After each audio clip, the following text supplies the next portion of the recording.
L'invité de 8h30, comme chaque samedi, effectivement, sur France Info Radio et Télé avec Charlotte Chaffonjon, journaliste à Vanity Fair. Bonjour Charlotte. Bonjour. C'est vous qui posez la première question, comme chaque semaine à notre invité. Ce matin, il s'agit de Daniel Obono, député La France Insoumise de Paris.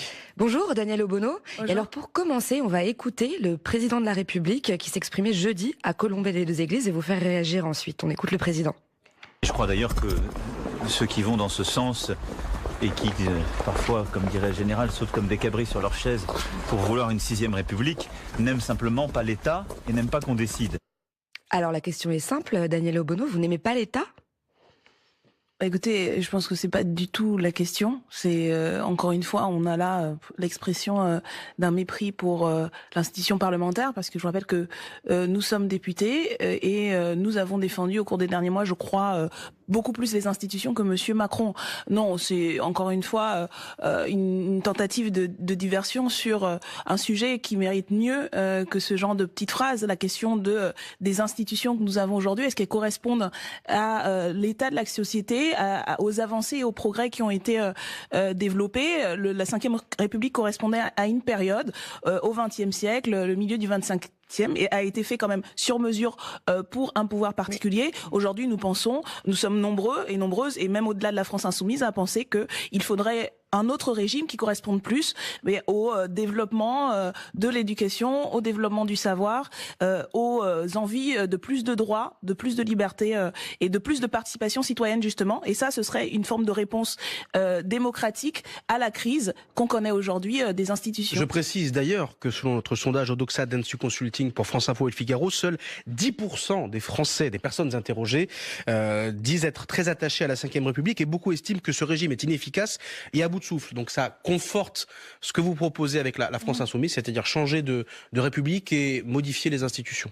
Et bien sûr, parce que encore une fois, nous, on a toujours été, en tant que militants, en tant que citoyens, en tant que aujourd'hui élus, dans l'idée qu'il faut que les citoyens et les citoyennes se réapproprient les institutions qui sont censées les représenter et traduire une volonté, l'intérêt général. Et donc, bien sûr, il faut que, à un moment donné, si on se rend compte des limites, y compris d'un système, qu'on puisse en changer. Et tout le monde fait le constat de la crise démocratique, de la grève civique qui s'est développée en France et en Europe et dans d'autres pays d'ailleurs, avec le taux d'abstention et le dégoût que la politique, et pas que la politique, les médias aussi, un certain nombre d'organisations suscitent chez les citoyens. Il y a un désengagement fort. Et quelle réponse on apporte, ou qu'apporte aujourd'hui le pouvoir, c'est de dire circuler, il n'y a rien à voir, continuons comme avant. Eh bien, nous, on dit que non. Justement, on veut refonder ce qui fait le commun, ce qui fait ensemble, ce qui fait la volonté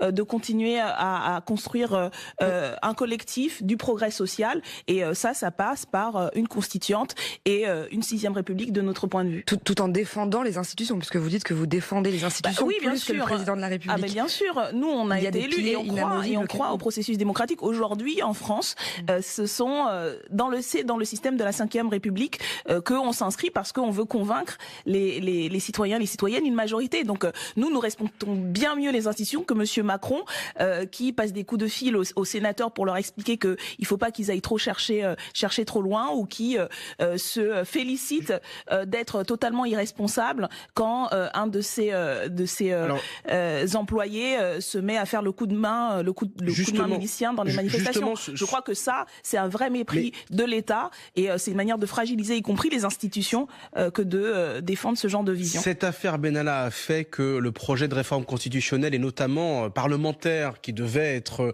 commencé à être discuté et débattu cet été, est repoussé au mois de janvier. C'est ce qu'a confirmé justement Emmanuel Macron cette semaine. Vous voterez contre cette réforme, ce projet de réforme constitutionnelle et parlementaire qui était justement censé moderniser un peu nos institutions?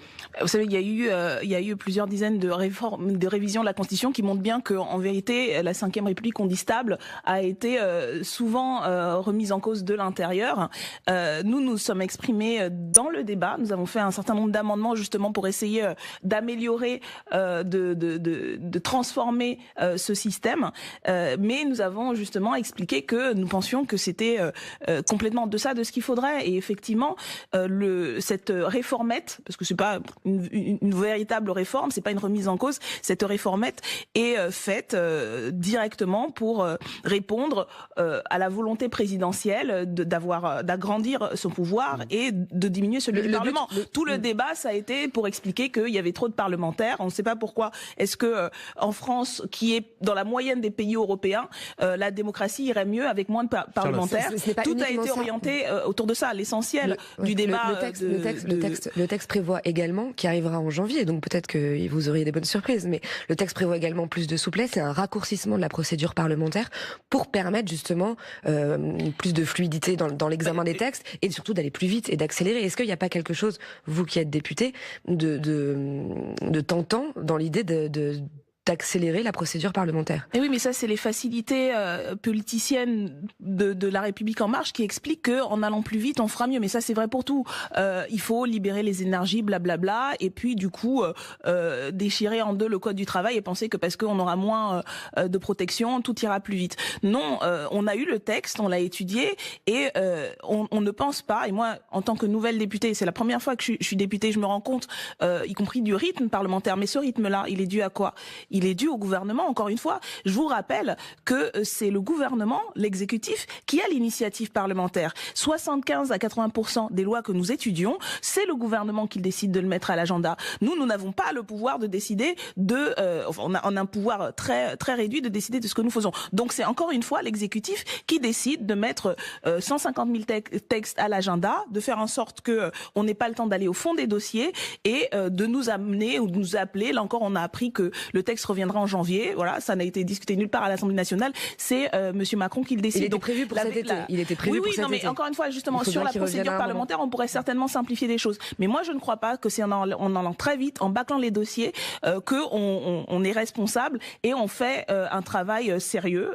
Nous, en plus, on n'est pas les derniers en termes de participation parlementaire. On est 17, mais on est très présent sur les textes, grâce à nos équipes, grâce au travail de notre mouvement. Mais on considère que ce n'est pas sérieux, par exemple, d'avoir un vote sur la question du glyphosate qui a de telles implications à 2h30 du matin parce qu'il faut passer tout ça à l'as. Donc non, nous, c'est pas notre vision, même dans la 5e République, d'un travail parlementaire sérieux. Ici, à France Info, on prend le temps de parler de tous les sujets. C'est pour ça que vous êtes là avec nous jusqu'à 9h. Daniel Obono, restez avec nous avant de reparler d'autres sujets. À 8h40, on refait un point sur l'info avec Stéphane Milhomme. Muriel Robin poursuit dans la rue son combat contre les violences faites aux femmes. Elle organise un rassemblement ce début d'après-midi devant le palais de justice de Paris sur l'île de la Cité. Après avoir joué le rôle de Jacqueline Sauvage sur TF1, cette femme condamnée puis graciée pour avoir tué son mari violent. Après aussi l'appel de la comédienne avec plusieurs artistes. C'était il y a quelques semaines dans le journal du dimanche. Jean-Marc Reiser reconnaît que Sophie Le Tan s'est bien rendue dans son appartement. Le suspect numéro 1 dans la disparition de la jeune femme change de version. Hier, devant un juge d'instruction à Strasbourg, il a fait cet aveu. La visite remonte au jour de la disparition de la jeune femme. Mais Reiser, mis en examen, entre autres pour assassinat, dément toute autre implication. Dernière ligne droite pour la présidentielle au Brésil. À la veille du premier tour, le candidat d'extrême droite est donné largement en tête avec près de 32% d'intention de vote. Jair Bolsonaro pourrait, selon certains analystes politiques, l'emporter dès demain soir. Et puis le Calvados et l'Orne, placés ce matin en vigilance orange pluie et inondation. La vigilance orange est toujours en cours pour le département de la Haute-Corse face aux orages, aux rafales de vent, mais aussi au risque de grêle, d'inondation. Météo France attend de gros orages jusqu'au milieu de cet après-midi. Vous parlez de l'exercice parlementaire, l'exercice gouvernemental n'est pas forcément tous les jours très simple. En 17 mois, on le rappelle, 3 ministres d'État ont quitté le gouvernement. François Bayrou, très vite, ensuite Nicolas Hulot et Gérard Collomb, plus récemment. On va voir avec vous dans un instant si c'est une grave crise de gouvernance. En attendant, c'est Édouard Philippe, le Premier ministre, qui est ministre de l'Intérieur par intérim. Écoutez ce qu'en a dit le porte-parole du gouvernement, Benjamin Griveaux. C'était jeudi chez nos confrères de BFM TV. Je ne me laisserai pas entraîner dans la petite politique politicienne que j'ai vue hier à l'Assemblée nationale et au Sénat, avec les questions de l'opposition, considérant que la sécurité des Français était en danger ou en risque. Ça n'est pas vrai. Il y a déjà eu dans l'histoire de la Ve République des intérims assurés par le Premier ministre.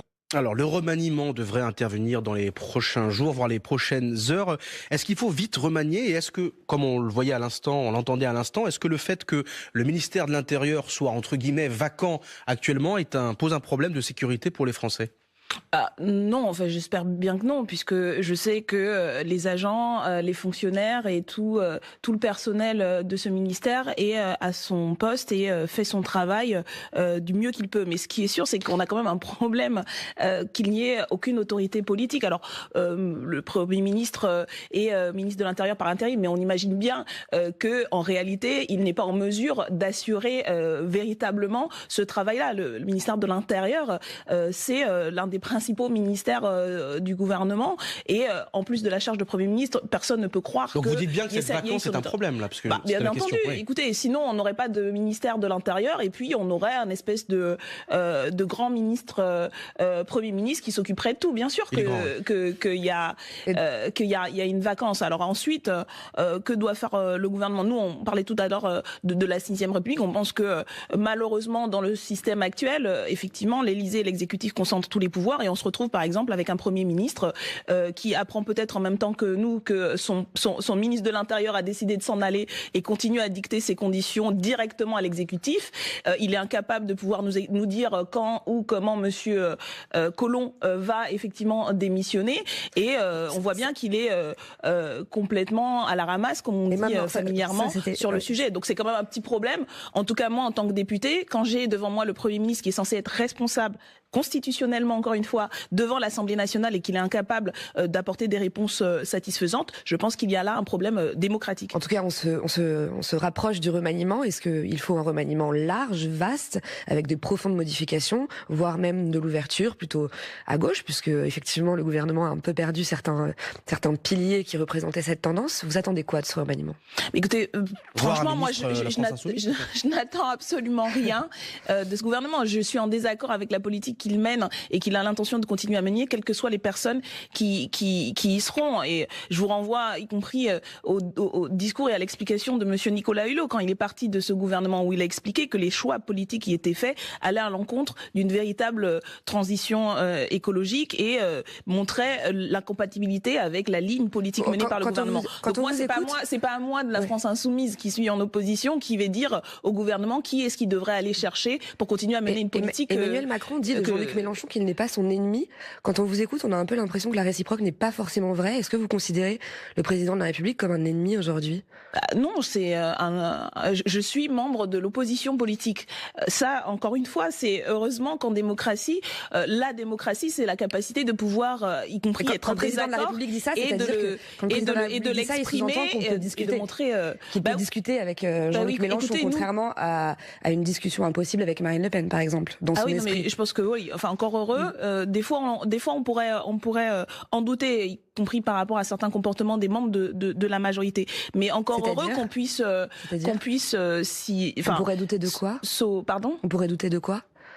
Écoutez, de la différence qu'on peut faire entre l'extrême droite et à un moment donné l'opposition démocratique et républicaine. Donc j'ai été moi-même victime d'une campagne diffamante à mon encontre vis-à-vis de la différence avec l'extrême droite. Mais passons. Encore heureux qu'on soit en capacité de s'opposer respectueusement et d'être en désaccord avec le pouvoir. Donc je pense que nous avons critiqué. Nous critiquons le gouvernement, nous avons proposé énormément d'amendements sur tous les textes, mais aussi nous proposons autre chose. Donc voilà, c'est le propre de l'état de droit et de la démocratie que l'opposition puisse exprimer de manière civilisée, sans en venir aux mains, mais avec un débat politique que nous construisons de manière, vigoureuse et offensive, parce que nous pensons que l'urgence est là. Daniel Obono, il y a pas mal de sujets d'actualité sur lesquels on souhaite vous faire réagir. On va parler des européennes et de la question migratoire dans quelques minutes, mais on voit beaucoup tourner sur Internet depuis avant-hier cette vidéo du rappeur MHD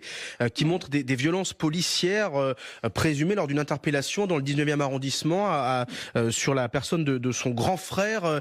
L'IGPN, c'est sérieux puisque l'IGPN, donc l'inspection générale de la police nationale, a été saisie. Une réaction parce que je crois que votre circonscription touche certains secteurs du 19e arrondissement. Oui, effectivement. Mais écoutez, moi j'ai vu comme beaucoup de gens ces images qui sont extrêmement choquantes et j'espère et je serai attentive en tant tant que députée, encore une fois, alors en tant que citoyenne et militante engagée, ça me choque énormément, mais en tant que membre de la commission des lois, je serai très attentive parce que j'ai comme responsabilité de garantir la sûreté, le droit à la sûreté, le droit à la sécurité bien sûr, mais aussi la sûreté de tous nos concitoyens et concitoyennes. De ce qui apparaît là, il y a un abus du pouvoir de police qui remet en cause, y compris la crédibilité de nos forces de police. Donc j'espère bien que l'IGPN va mener un travail jusqu'au bout et qu'on arrivera à avoir des explications et que les personnes qui sont là victimes de violences extrêmement graves auront justice et pourront avoir justice face à ces faits. Charlotte. Un autre sujet d'actualité, il y a un an naissait le mouvement MeToo, suivi de la vague Balance ton porc. Est-ce que les choses ont changé en bien, selon vous, en un an, dans la libération de la parole de la femme, où le chemin est encore énorme, ça c'est sûr, mais dans quelle mesure a-t-il avancé ? Mais il a avancé ne serait-ce que parce qu'on en parle, on en parle encore, que tout cela n'a pas été passé par perte et fracas, et on entendait souvent à ce moment-là des commentaires qui disaient que c'était un effet de mode. Non seulement c'est une réalité qui dure depuis très longtemps, systémique, on l'a vu avec les témoignages, l'ampleur dans tous les milieux, toutes les catégories. Aujourd'hui, les femmes en France, en Europe et à travers le monde sont victimes de toutes sortes de violences. Et c'est un problème grave et auquel il faut s'attaquer de manière volontariste. Donc malheureusement, on pourrait dire un an après, je ne crois pas que les choses aient changé en termes de recul des violences. On en a des témoignages tous les jours, mais je pense et j'espère que l'expression et ce qu'on appelait la libération de la parole a donné confiance à non seulement des victimes de parler, de témoigner, et donc les a aidés aussi dans ce processus de se reconstruire, et a donné des arguments au mouvement pour l'égalité réelle et pour la lutte contre les violences. J'espère qu'il y aura énormément de gens dans la rue le 23 novembre prochain, qui est la journée internationale sur la lutte contre les violences faites aux femmes, et j'espère aussi qu'on aura en termes de moyens, très concrètement, des avancées un peu plus significatives que ce qui a été fait jusqu'à présent. Daniel Obono, vous restez évidemment avec nous. On va parler des européennes et de la fameuse question migratoire dans un instant sur France Info. 8h50, Stéphane Milhomme, toute l'info. La disparition du président d'Interpol, toujours digne d'un polar. Sa famille a alerté la police lyonnaise. Le chinois Meng Hongwei reste introuvable. Il a quitté Lyon il y a quelques jours, siège de la police criminelle internationale, pour rejoindre la Chine. Un quotidien chinois dit qu'il aurait été interrogé par la police, mais Pékin garde le silence ce matin encore. La France vient d'ouvrir une enquête. Un soutien aux réfugiés et au travail de SOS Méditerranée. Des rassemblements sont organisés aujourd'hui dans plusieurs villes pour l'Aquarius, le bateau qui leur vient en aide régulièrement au large de la Méditerranée. Hier, une vingtaine de militants d'extrême droite, des identitaires, ont envahi les locaux de l'ONG à Marseille et 22 personnes ont été interpellées. Un avion rempli de marchandises décolle aujourd'hui de la France, direction l'Indonésie. Le ministère des Affaires étrangères envoie entre autres 18 générateurs électriques, une unité de traitement d'eau à même de fournir de l'eau potable à près de 80 000 personnes par jour. Sur l'île des Célèbes, le dernier bilan est de plus de 1500 morts et près de 1000 disparus. Et puis l'hommage national hier, l'intimité familiale et les proches aujourd'hui. Les funérailles de Charles Aznavour se déroulent ce matin en la cathédrale arménienne Saint-Jean-Baptiste de Paris. Le chanteur sera ensuite inhumé au cimetière de Montfort-la-Maurice, c'est à l'ouest de Paris. L'invité de 8h30 sur France Info jusqu'à 9h avec notre invité Daniel Obono, député La France Insoumise de Paris. Dans 8 mois, les Français voteront donc pour les élections européennes, en tout cas ceux que ça intéresse. Est-ce que ce n'est pas un peu court de faire comme le fait La France Insoumise, sachant de réduire ce vote à un référendum pro ou anti-Macron, sachant que les enjeux européens dépassent finalement un cadre qui serait strictement franco-français ? Non, nous ne croyons pas, parce que d'abord nous voulons faire en sorte que le plus grand nombre de personnes et de citoyens et citoyennes s'intéressent à ce scrutin, parce que effectivement c'est des enjeux plus largement que la question du Parlement, parce que malheureusement le Parlement n'a pas de pouvoir, le Parlement européen notamment vis-à-vis de la Commission, mais parce que les enjeux c'est effectivement quelle Europe voulons-nous, et que l'Europe actuelle, nous nous y opposons à cause de ce que ces politiques, les politiques qui sont menées aujourd'hui partout en Europe, la manière dont elles se traduisent très concrètement dans la vie des citoyens en Europe et en France. Et si nous disons que c'est un référendum anti-Macron, c'est parce que très concrètement, les politiques européennes aujourd'hui sont appliquées par ce gouvernement et on en voit les conséquences tous les jours. Nous les combattons tous les jours à l'Assemblée nationale et les Français et les Françaises s'en rendent compte de manière sonnante et trébuchante, y compris dans leur quotidien. Donc c'est une manière en fait d'incarner et de traduire très concrètement ce qui pourrait apparaître comme un débat philosophique. Il y a les gentils, les méchants, ceux qui veulent la concorde et l'unité, et puis les méchants populistes ou nationalistes. Donc non, ce n'est pas ça le débat. Le débat, c'est est-ce qu'on veut continuer à déréguler et à casser les services publics comme le demande la Commission et comme l'applique de manière très zélée Monsieur Macron et sa majorité, oui ou non? Est-ce qu'on veut continuer à libérer déréguler les services publics et à mener une politique, y compris de répression par rapport aux migrants et aux migrantes, ou est-ce qu'on pense qu'il faut mieux partager les richesses? Voilà, donc il y a ces choix-là à faire et ça s'incarne aujourd'hui par la politique de Monsieur Macron qui s'est présenté d'ailleurs comme le héros de la Commission et prêt à appliquer toutes ces politiques. À propos des migrants, puisque vous en parlez, ce sera un sujet central des Européennes. On va écouter Jean-Luc Mélenchon qui a choisi de ne pas signer un manifeste pour l'accueil des migrants, engagé notamment par Mediapart. Il s'en expliquait sur France 3. Vous ne le signez pas? Non, je vais vous dire pourquoi. Mais bon, il y a un petit côté mondain à tout ça. Je ne suis pas d'accord pour faire comme si l'immigration était quelque chose de naturel, de désirable, de souhaitable. Non, je ne suis pas d'accord. Alors, signer un manifeste pour l'accueil des migrants, c'est un truc mondain, de bobo, selon vous. Je rappelle juste qu'une partie, la majorité des députés de la France Insoumise ont choisi de ne pas le signer également. Non, mais je pense qu'il ne parlait pas tellement du manifeste, mais du débat qu'il y aurait autour et de la création de toute pièce de clivage au sein de notre mouvement. Enfin, il va très vite sur le fond. On vient de l'entendre, il va très vite sur le fond quand il explique. Oui, mais sur le fond, je rappelle quand même que nous sommes le groupe qui a déposé plus d'une centaine d'amendements lors du débat sur le projet de loi Asile et Migration de ce gouvernement. Donc on voit une tradition très concrète en France d'une politique malheureusement aujourd'hui partagée de Monsieur Macron à Monsieur Orban, en passant par Monsieur Salvini au niveau européen, contre les migrants. Nous avons mené un débat de plusieurs mois, passé des jours et des nuits à l'Assemblée nationale à entendre les pires horreurs, en parlant de submersion, Monsieur Collomb, en parlant de ONG qui faisaient le jeu des passeurs dans la bouche même de membres de la majorité La République En Marche. Et je ne vous rappelle pas l'actualité récente d'un groupe d'extrême droite qui, après avoir été dans les Alpes pour empêcher le passage des migrants, ils ont saccagé. Voilà. Et tout le débat. Mais pour en revenir à la France Insoumise, est-ce que la position de la France Insoumise est claire sur la question? Mais je pense que je vous renvoie à ces débats-là que moi j'ai menés en tant que chef de file du groupe sur ce sujet, mais qui a été mené par l'ensemble et les 17 membres de la France Insoumise. Donc pourquoi réduire pour l'accueil des migrants en signant ce manifeste? Et je vous renvoie également en fait à la brochure de plusieurs dizaines de pages où nous avons expliqué nos positionnements. Donc réduire la position de la France Insoumise que vous avez vue et entendue et lue se déployer pendant des mois, qui est une position de solidarité et la position la plus raisonnée et raisonnable sur le sujet, pour ou contre un manifeste avec lequel on a beaucoup d'accords, mais sur lequel nos confrères de Libération écrivent ce matin que votre consoeur de l'Assemblée, Clémentine Autain, qui a signé ce manifeste, serait ostracisée au sein du parti. Est-ce que c'est de la fake news ou il y a un vrai débat au sein du parti là-dessus? Écoutez, je vous rappelle qu'on est 17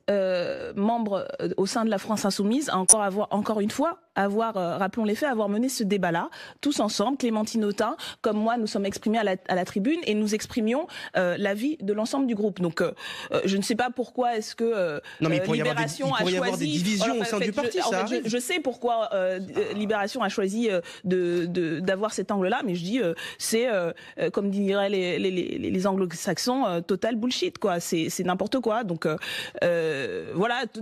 On se retrouve quand même, je vous rappelle, aujourd'hui, on a des groupes d'extrême droite qui font la police aux frontières, qui s'attaquent à des associations humanitaires. Et le débat, ce serait la position de la France Insoumise qui a toujours été très clair.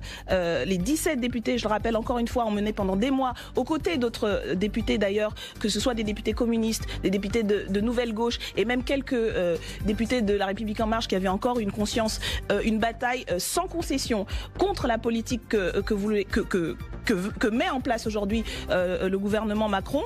Et aujourd'hui, c'est nous qui devrions nous justifier. Je trouve ça intolérable. Nous serons présents et nous sommes présents. Je suis députée, je finis vraiment là-dessus parce que c'est important. Je suis députée de la 17e circonscription. Aujourd'hui, à Porte de la Chapelle, il y a des centaines de personnes qui sont laissées à l'abandon. La politique de M. Macron, c'est ça. C'est le rejet, c'est donner des tribunes à l'extrême droite et c'est laisser des gens vulnérables se faire sous-exploiter. Je suis obligé de vous couper, sinon on va nous couper malheureusement et je pourrais plus parler. Parce que je trouve ça vraiment extrêmement insultant de remettre en cause la cohérence et la solidité et l'opposition que nous avons ce matin sur France Info. Merci Charlotte Chaffonjon. Et à la semaine prochaine. Merci beaucoup. Merci.